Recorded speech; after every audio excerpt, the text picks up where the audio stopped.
अस्सलाम वालेकुम जी। आज की वीडियो में हम ये देखेंगे कि जो स्टॉक्स की फंड होल्डिंग्स होती हैं वो क्या होती हैं और ये किस तरह से हमारी मदद कर सकती हैं स्टॉक्स बाइंग के डिसीजन में। स्पेशली क्या ये जो हम स्टॉक बाय कर रहे हैं ये वर्थ इट भी है, कोई इतना अच्छा है कि इसमें इन्वेस्ट किया जाए। तो सबसे पहले फ़ंड होल्डिंग असल में होती क्या है? तो फंड होल्डिंग का मतलब ये है कि कोई भी मसलन स्टॉक है, एफएफसी है या एग्रो फर्टिलाइज़र है, तो उसकी फ़ंड होल्डिंग्स का मतलब ये होगा कि ये कितने म्यूचुअल फंड्स, पेंशन फंड्स या और डिफरेंट किस्म के जो फंड्स डिफरेंट बैंक्स ऑफ़र करते हैं, बैंक्स की एसेट मैनेजमेंट कंपनीज ऑफ़र करती हैं, जैसे अल मीज़ान के नाम से एक है, एमसीबी फंड्स के नाम से है और भी कंपनीज़ हैं पाकिस्तान में, जीएस फंड्स हैं, नेशनल बैंक के भी फंड्स हैं अपने। तो डिफरेंट पाकिस्तान के जो बैंक्स हैं उनकी एएमसीज़ हैं, एसेट मैनेजमेंट कंपनीज़, जो कि ये फ़ंड्स ऑफ़र करती हैं। मसलन किसी का अगर इतना एक्सपीरियंस नहीं है कि वो डायरेक्टली पाकिस्तान स्टॉक एक्सचेंज में इन्वेस्ट करे, वो फिर इन फंड्स में इन्वेस्ट कर देता है और फिर वो जो फंड मैनेजर होता है तो वो ख़ुद डिसाइड करता है कि उसने कौन से अच्छे अच्छे 10-15 स्टॉक्स जो है उठा के उनमें आपके पैसे जो है फर्दर इन्वेस्ट करने, फिर उससे जो रिटर्न्स आते हैं उसमें से थोड़ी सी परसेंटेज वो खुद रख लेते हैं और बाकी जो उसकी सारी अपसाइड है वो आपके पोर्टफोलियो में ऐड हो जाती है। तो जो फंड होल्डिंग्स का मतलब ये होता है कि आपका जो एक स्टॉक है वो कितने फंड्स ने अपने पोर्टफोलियो में रखा हुआ है।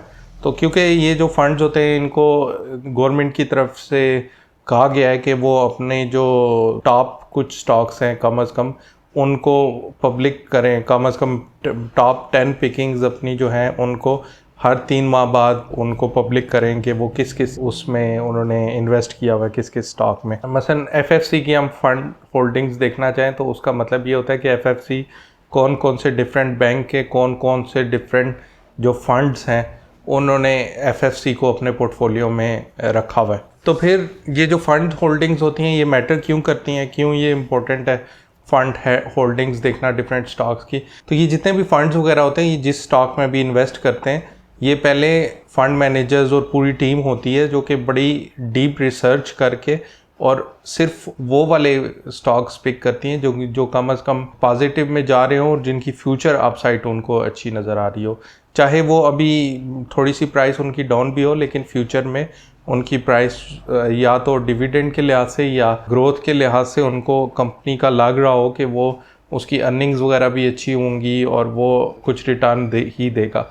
क्योंकि वो पैसा तो सारा पब्लिक का होता है जो फंड में होता है, लेकिन फंड की जो रेपुटेशन है वो स्टेक पे होती है। अगर वो गलत डिसीजंस करेंगे तो ज़ाहिर है वो फिर उसकी का रिटर्न इतना अच्छा नहीं होगा, तो वो फिर दोबारा उस बैंक पे या उस एसेट मैनेजमेंट कंपनी पे कोई ट्रस्ट नहीं करेगा। तो जिस स्टॉक की फ़ंड होल्डिंग ज़्यादा होती है यानी कि ज़्यादा फंड्स ने उसमें इन्वेस्ट किया हुआ होता है तो वो ज़रूर जो है एक तरह का उसके लिए वो सारे फंड्स वोट कर रहे हैं कि ये एक अच्छी कंपनी है जो कि फ्यूचर में जिसकी अपसाइड है, जो कि फ्यूचर में अच्छे प्रॉफिट्स देगी। फिर इसके बाद वो वाले स्टॉक्स जो कि ज़्यादा फंड्स ने रखे हुए हैं वो उसमें इन्वेस्ट करने का एक फ़ायदा ये भी होता है कि उसकी प्राइस बड़ी स्टेबल रहती है। मसलन एफएफसी है उसको ज़्यादा फंड्स ने जो है इन्वेस्ट किया हुआ है, तो कोई वक्ती तौर पे कोई मसलन स्टॉक मार्केट नीचे चली जाती है या किसी वजह से उसकी प्राइस भी थोड़ी सी नीचे जाती है जो कि फंडामेंटल रीज़न नहीं है, यानी कि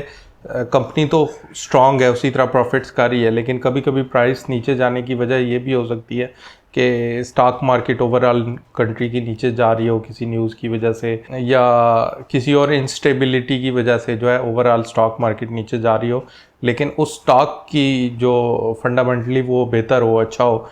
तो इस केस में जो फंड्स है ना वो इतने जल्दी पैनिक नहीं करते, पैनिक करके इतने जल्दी बेचते नहीं है, इसलिए इस तरह का स्टॉक जो कि ज़्यादा फंड्स ने होल्ड किया वो उसमें एक प्राइस स्टेबिलिटी भी आपको मिलती है। तो दूसरी बात वही जो मैंने बात की कि जितने ज़्यादा फंड्स ने उस स्टॉक को होल्ड करके रखा होगा वो एक तरह का उन की तरफ से वोट है कि ये जो स्टॉक है ये ज़्यादा स्टेबल है और ये एक तरह का उनकी तरफ से कॉन्फिडेंस उस स्टॉक में जाहिर किया जा रहा है। तो आए कंप्यूटर स्क्रीन पे चलते हैं और ये देख लेते हैं कि किस तरह से स्टॉक्स की फंड होल्डिंग्स को जाके हमने देखना है, कहाँ से हम देख सकते हैं। किसी भी स्टॉक की फंड होल्डिंग चेक करने के लिए आपको जाना पड़ेगा SCS ट्रेड की वेबसाइट पे। वो एक पब्लिक डाटा सोर्स है जो कि ये वाला डाटा प्रोवाइड करता है। वैसे तो जितने भी ब्रोकर्स होते हैं उनकी अपने भी डाटा सोर्सेज उन्होंने प्रोवाइड किए हुए होते हैं, लेकिन वो क्रेडेंशियल्स उसके लिए चाहिए होते हैं, लेकिन इन्होंने पब्लिक रखा हुआ है।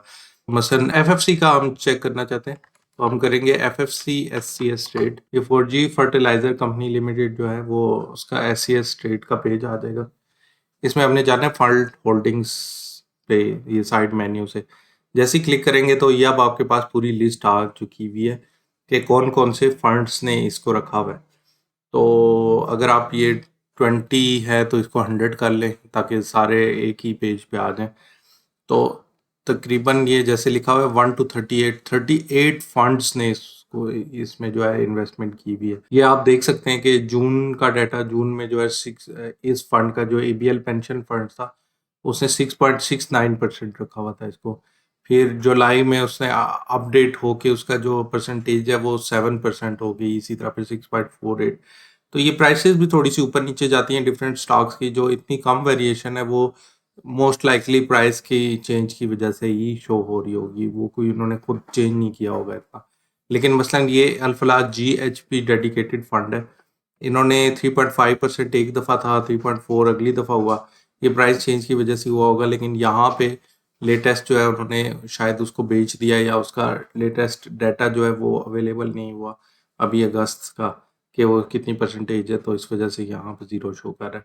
तो आपने इसमें और भी फंड्स है जिसमें ये ज़ीरो है, तो अगर यहाँ पे इस वाले कॉलम में ज़ीरो आ रहा हो ना, इसको आपने इतनी अहमियत नहीं देनी, उसको ये नहीं समझना शायद तो उन्होंने बेच दिया, हो सकता है लेटेस्ट मंथ का डाटा ना हो, लेकिन पिछले 2 मंथ्स को जो है आपने ज़्यादा अहमियत देनी है। अगर इसमें ज़ीरो आ रहा है तो मोस्ट लाइकली फिर उन्होंने उसको बेच दिया हुआ है। तो इससे आपको पता चल सकता है। अब ये 4G फर्टिलाइज़र जो है फर्टिलाइज़र सेक्टर की कंपनी है, इसी तरह एंग्रो फर्टिलाइज़र ई फर्ट उसका सिंबल है, तो वो देख लेते हैं।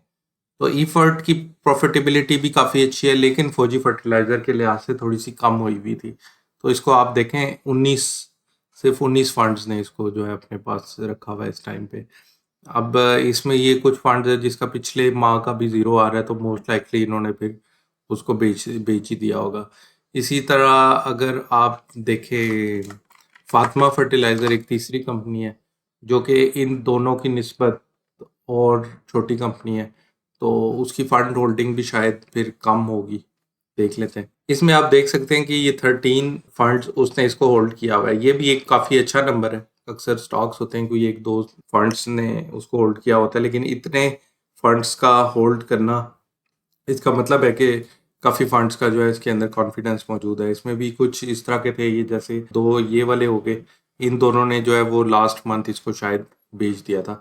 अगर आपको यहाँ पे ज़ीरो नज़र आ रहा है ना और आपको फिर भी कंफर्म नहीं है कि ये डाटा का मसला हो सकता है, तो फिर आप ये भी कर सकते हैं कि आप मसलन ABL इस्लाम में डेडिकेटेड फंड है ना ये, तो फिर ABL की जो एसेट मैनेजमेंट कंपनी है, ABL एसेट मैनेजमेंट कंपनी ऊपर लिखें, उसकी आप उस ऑफिशियल वेबसाइट पे चले जाएंगे और वहाँ पे फंड मैनेजर रिपोर्ट होती है। आप इस फंड की फंड मैनेजर रिपोर्ट को देखें तो उसके अंदर आपको फिर लेटेस्ट डाटा मिल जाएगा, आपको प्रॉपर कंफर्म भी हो जाएगा कि हाँ बाकी इन्होंने बेचा है या वहाँ का डाटा थोड़ा सा अपडेटेड नहीं है। तो ये भी आप देख सकते हैं। तो जिस तरह फर्टिलाइजर सेक्टर के मैंने 3 आपको दिखा दिए, इसी तरह सीमेंट सेक्टर के कुछ देख लेते हैं। मसलन फर्स्ट टाइम तो आपने यहाँ पे करके फंड होल्डिंग पे आना है, लेकिन नेक्स्ट टाइम से आप ये यहाँ पे ऊपर बार में ही अगर उसका सिंबल चेंज करते रहेंगे तो आप पहुँचते रहेंगे। अब BWCL का हम देख लेते हैं फंड होल्डिंग जो है, पेसिफिक सीमेंट कंपनी लिमिटेड।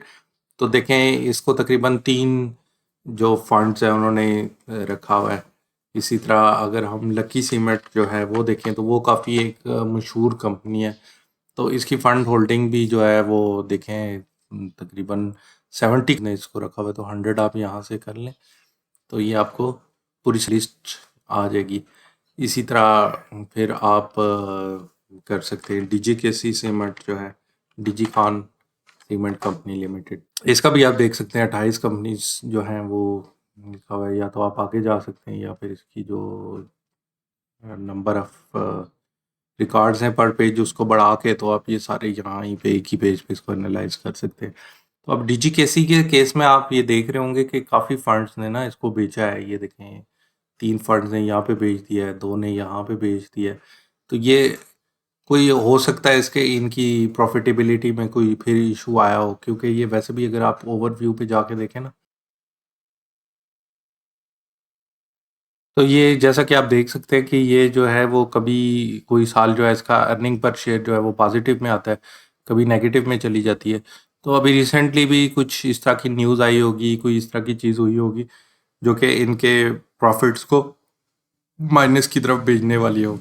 तो उस वजह से शायद, या इसकी प्राइस इतनी ऊपर चली गई होगी कि इससे ज़्यादा अपसाइड बन नहीं रही होगी आगे, तो वो काफ़ी फंड्स ने जो है इसको निकाल भी दिया है। तो इस तरह ना सिर्फ आप मतलब उस पे नज़र रख सकते हैं कि किस किस फंड ने इनको रखा हुआ है, बल्कि आप ये भी इस चीज़ पे भी नज़र रख सकते हैं कि किसने पिछले साल जो है मसलन 4% रखा हुआ था, इस दफ़ा उसकी कम तो नहीं होगी या बिल्कुल ही तो नहीं बेच दिया।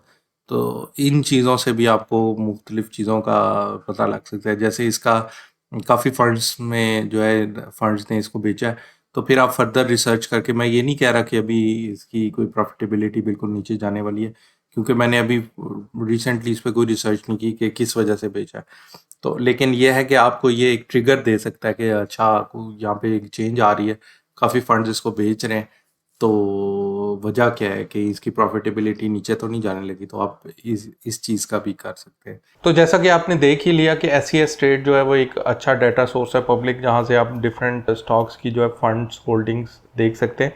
तो अब फाइनली इसको समराइज करते हुए, जो फंड होल्डिंग्स होती हैं वो एक तरह का कॉन्फिडेंस होता है डिफरेंट फंड्स का एक स्टॉक में कि ये अच्छा जाएगा आगे, लेकिन उसको आपने आइसोलेशन में नहीं लेना, यानी कि उस सिर्फ एक उस को नहीं देखना, वो एक अकेला फैक्टर नहीं है। आपने अपनी रिसर्च भी साथ ज़रूर करनी है, यानी कि आपने ये देखा कि एक ख़ास स्टॉक है जिसकी फ़ंड होल्डिंग काफ़ी ज़्यादा है, काफ़ी ज़्यादा फंड्स ने ये रखा हुआ है, लेकिन आपने फिर भी जाके उसकी पिछले कुछ सालों की जो प्रॉफिट वगैरह है वो देखना है। फिर उसके बाद उसकी EPS अर्निंग पर शेयर और उसकी अर्निंग पर शेयर की ग्रोथ देखनी है कि वो ईयर टू ईयर ग्रो हो रहा है या नहीं हो रहा। इसके अलावा उसकी परफॉर्मेंस देखनी है, उस सेक्टर के बारे में देखना है कि उस पर कोई नई पॉलिसीज़ वगैरह या कोई नेगेटिव न्यूज़ तो नहीं है कि वो फ़िलहाल वो सेक्टर कोई मुश्किलात का सामना तो नहीं है उसको किसी चीज़ का, ओवरऑल सेक्टर में किसी वजह से परफॉर्मेंस कंपनीज़ की डाउन तो नहीं जा रही। तो वो रिसर्च अपने अपनी ज़रूर करनी है, यानी कि फ़ंड होल्डिंग्स एक अच्छा इंडिकेटर है, लेकिन उसके साथ दूसरी जो रिसर्च नॉर्मली हम स्टॉक्स वगैरह लेते हुए करते हैं वो आपने फिर भी ज़रूर करनी है। तो जब फंड होल्डिंग्स के साथ अपनी रिसर्च करके और आप बाकी सब चीज़ों को देख के किसी भी शेयर को परचेज़ करने का फ़ैसला करेंगे तो फिर आपका डेफिनेटली फ़ैसला ठीक ही साबित होगा लॉन्ग रन में। तो बाकी एक क्वेश्चन है कि क्या आप पहले इस चीज़ को कंसिडर करते थे, क्या आपको इस आइडिया था फंड होल्डिंग्स का, और अगर नहीं था तो ज़ाहिर है आप इसको ऐड कर लें अपने प्रोसेस में, और कमेंट करके ज़रूर बताइएगा कि आप क्या इस चीज़ को कंसिडर करते थे पहले। इस चैनल पे मैं पाकिस्तान स्टॉक एक्सचेंज के बारे में, म्यूचुअल फंड्स के बारे में और पर्सनल फाइनेंस के बारे में वीडियोस बनाता रहता हूँ। अगर आपने भी फ़ायदा उठाना हो तो ज़रूर चैनल को सब्सक्राइब करें। वीडियो अच्छी लगी हो तो लाइक का बटन ज़रूर प्रेस करें। मिलते हैं अगली वीडियो में इंशाल्लाह।